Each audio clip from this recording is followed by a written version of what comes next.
Good morning, everyone. This is. Are you not going to say short sale power hour? Short sale power hour. And we're good 4610. We could probably just talk in our normal. Yeah, well, I kind of thought you were going to. Now. Okay. Hey, Fred Weaver, Kevin Kaufman, shortsalepowerhour.com. Thank you. Welcome. Good morning. It's Wednesday.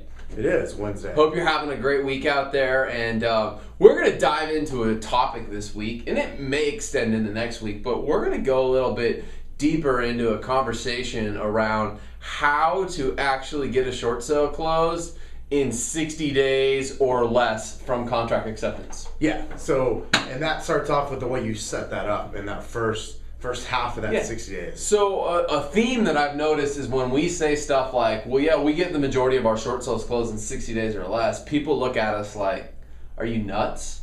Well, yeah, because they're busy struggling for 120 days. Yeah. Now, hear us out. We definitely have had our fair share of short sales that have taken 90, 120, and even some 180 plus day short sales. As much as I don't We've care. been there. I hate to admit it, okay? But I want you to know the majority of the short sales that we do typically get approved in 60 days or less, okay? Yeah, it's because we follow a certain principle. Now, you and I have been, for the last 2+ years, have called it the first 30 days. Correct. We've actually named it the first 30 days because it's the things that we know that what you do from date of contract acceptance to 30 days out. There's a certain set of things that have to get done if you're going to close that file on time. Well, why don't we do this? And maybe we'll save Friday's episode to be actually what the first 30 days is. Okay. But let's give a high-level overview of what's involved in the short sale process.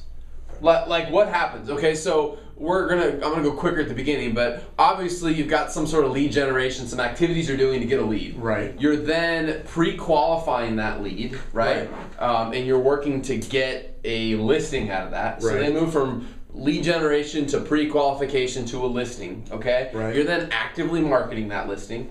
You're receiving an offer or offers on the home, okay? And hopefully, if you're doing what we would prescribe to, you're accepting one contract.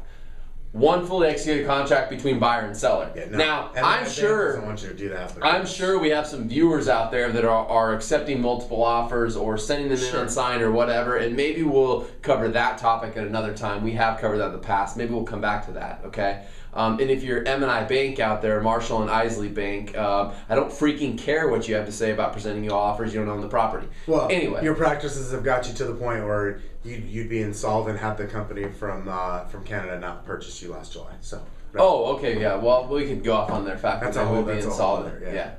That's Kyle Keene's fault. Okay. Well, yeah, he's been there for 3 years. He probably caused half of this joke. Well, he wrote half those loans before he got to the. Yeah, he did actually. Way to go, Kyle. So anyway, lead gen, pre-qual, listing, marketing, get an offer, right? Okay. Yeah. And then from there, like this is really what we call the short sale process, and the idea is that from there, a few things are going to happen. You're going to send a bunch of financial documentation, the contract, the HUD, the listing agreement, and whatever addendums the bank wants. You're going to send over that stuff, the short sale package. You're going to get it received. Somebody at the bank is going to be assigned to your account, a coordinator, a negotiator, whatever, right? Eventually, somewhere in the process, someone at that bank is going to order a valuation on the home, an appraisal or a BPO. I would hope so. Right? And then that valuation is going to come back. The file is going to be reviewed. Likely additional financial documents are going to be asked for in that time period because it's taken them a while, so they want more pay stubs, more bank statements, etc. Then that file, it may get assigned to a different person, it may not. It's going to be assigned to somebody, though, who's eventually going to look at it and go, does this, what you're offering us, does it make more sense than foreclosure? And it's really not even does it make more sense than foreclosure, does it meet my guidelines?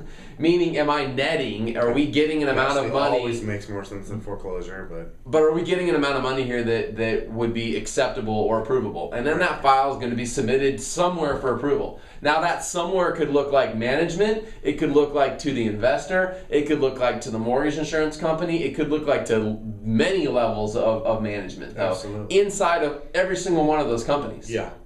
And then an approval comes back. I mean, that's the general essence. But if you really look at it, from the time of contract acceptance, what I say, you send a package in, you get the package received, a person gets to it, right? Mm-hmm. They order a valuation, then it gets to somebody else who submits it for approval, and approval comes back. It's like 5 things. It's not that hard. Right? So when we talk about getting a short sale approved in 60 days or less, We're not talking about magic here. We're talking about babysitting, watching over, tending to Well, that's your really files what it is, babysitting. in a manner in which you can get all those 5 things that I mentioned to happen in 60 days or less. Yeah, it's not that hard.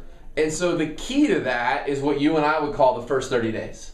Yeah, because if there's a 60-day time frame there for approval, so obviously the first 30 would be crucial. I mean, just by definition, the first 30, if you've got a 60-day process, if you don't hit the ground running and you don't hit timelines in that 30 days, then you're never going to be able to meet your 60-day guideline. It's just not going to happen. You've got to be able to do certain things in that first 30 days. Absolutely. So on Friday, we're going to cover, I'll just tell you right now, the first 30 days involves getting your package verified at the bank, getting a valuation order, a BPO or an appraisal, and getting your file signed. If you can make those 3 things happen in the first 30 days, you're in a good position. Now, there's some tricks and tips to making sure those 3 things happen. There's some ways and some things that we do in our business to guarantee that if something goes wrong, we have a troubleshooting solution there that's present. And so we're going to cover that on Friday. We're going to actually walk you through, well, how do we actually get the package there on time? How do we work with our seller to actually get financials on time? How do we get the bank to actually order that appraisal? How do we find out who's assigned to the account? We're going to cover some of those details because